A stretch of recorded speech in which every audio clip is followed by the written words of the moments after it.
আমার ছাদ বাগানে ডাটা গাছ দেখেন, এটি কিন্তু হাফ ড্রামে লাগানো হয়েছিল, বেশ কয়েকটা তুলে খাওয়া হয়েছে। আর দেখেন কত বড় বড় ডাটা, এগুলো বীজ হিসেবে আমি রেখে দিছি। এখান থেকে যেহেতু ভালো জাতের ডাটা, ওই জন্যে রেখে দিছি। আসলে নিজের থেকে বোঝা লাগে, জানা লাগে, সেই জন্যে আমি রেখে দিছি যে এখান থেকে আমি ভালো জাতের একটা বীজ পাবো, বাগান থেকে ডাটার বীজ পাবো। ওই জন্যে আমার ছাদ বাগানে রাখা। এ দেখেন কত সুন্দর আমার ডাটা গাছ।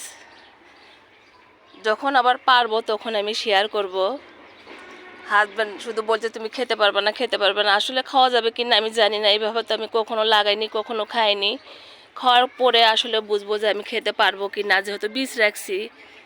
দেখেন সুন্দরভাবে আমার থেকেও কিন্তু অনেক বড় ডাটাগুলো, বিশাল বড় বড়, ওই জন্যেই কিন্তু আমি রেখে দিছি। আর দেখেন হেলদি আর সুস্থ, কত ভালো, অনেক ভালোভাবে কিন্তু হয়েছে। আর এই যে করলা গাছ দেখায় আপনাদেরকে, দেখেন এই করলা গাছ কিন্তু আমি 1 মাস কি 1.5 মাস হবে লাগাইছে। দেখেন সুন্দরভাবে করলা গাছে আমার ফুল আসছে ভালোভাবে। এই যে টমেটো গাছ দেখেন, এগুলো তো আমাকে চেরি টমেটো বলে দিছে। এই যে গ্রোথ খেয়ে ফেলে দিচ্ছে, এগুলো পাতাগুলো কিন্তু আমাকে কেটে দিতে হবে সুন্দরভাবে। এই যে বেগুনের গাছ দেখেন, দেখেন কত বেগুন ধরে ধরে আছে, মাশাল্লাহ অনেক ভালো লাগে।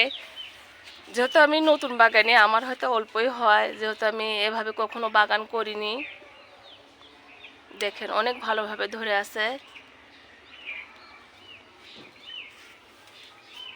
বাগানে যে ফল ফুল ধরলে এত ভালো লাগে, অনেক ভালো লাগে। এই যে এখানে হাজব্যান্ড বলতেছে করলা কেন তুমি কেন পারো না, এভি করলাগুলোকে তুমি কেন পারো না।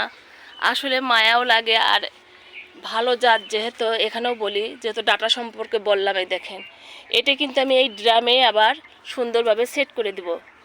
এই ড্রামটাতে সেট করে দিলে অনেক ভালো হবে। আর খাবার না দিলে কিন্তু আপনার ফল কখনো বাড়বে না। দেখেন এই ফলটা দেখেন, এটি কিন্তু দেশি করলা। দেখেন কত ভালোভাবে কিন্তু আমার করলাটা কিন্তু সুন্দরভাবে কিন্তু বাড়িছে, অনেক ভালোভাবে বাড়ছে। কিন্তু এই দেখেন এখনও যেহেতু নিচে ফুল আছে, ওই জন্যেই কিন্তু আমি পারবো না। ফুলটা যখন শুকাইয়ে পড়ে যাবে তখন আমি করলাটা পেরে নেব। আর এই পাশে দেখেন এটা কিন্তু চাল কুমড়ো গাছ, এটাও আমি লাগাইছি যেহেতু গরম চলে আসবে কিছুদিনের মধ্যে, যাতে আমি চাল কুমড়ো আবার পাই। ডাটাগুলো যেহেতু আমি তুলে নেব, এই যে এই ড্রামটাতেই কিন্তু আমি ভিডিও করতে দেখাচ্ছে। দেখেন ডাটা গাছের সাইডে হাজব্যান্ড বলতেছে তুলে নাও, কিন্তু এখন আমি তুলবো না, বীজটা একটু হয়নি। তারপরও আপনাদের দেখায় যে আসলেও বীজ হয়েছে কি না। বীজ দেখারও সিস্টেম আছে, যেরকম করে দেখতে হয় সেটা দেখবো আমি। না, বীজ কিন্তু আমার হয়নি এখনও।